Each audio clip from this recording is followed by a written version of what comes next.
How to get premium on Spotify.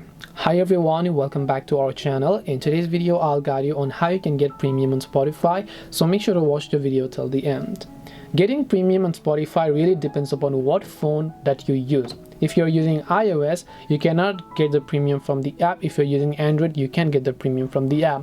But just in case you're using both of these, I will just show you in an easy manner, that is to simply open up your browser. The reason I'm telling you this is because iOS does not support in-app purchases and in-app web browsing. That is why you have to make use from the browser. On Android it is possible, but if you're watching this from Android, you can also simply do it with your browser. It doesn't really matter.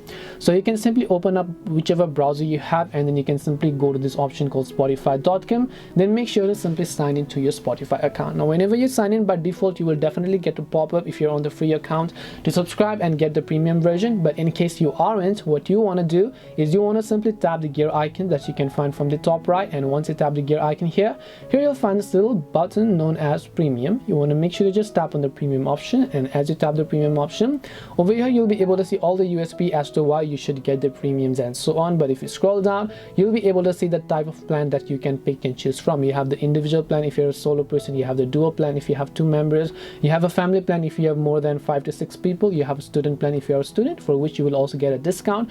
But inside student plan, how it works is that you have to prove a documentation of yourself, which means you have to provide a certificate or an ID card photo of yourself to prove that you are a student. Now depending upon whatever you have, just tap the get started option, and after you've done that, all you have to do is simply confirm with your payment method, such as a PayPal or credit debit card. But I'm assuming most of you are definitely going to go with the credit or debit card option. You can just select credit or debit card option. Make sure to enter your card details, your expiration date, as well as a security code, or sometimes also known as the CVV code. You can enter those details, tap the buy now option, and Spotify premium will be successfully activated. This way you can basically go ahead and get premium on Spotify. If you have any questions, of course feel free to leave them down. I'll be more than happy to answer them. Thank you very much for watching, and see you soon in the next video.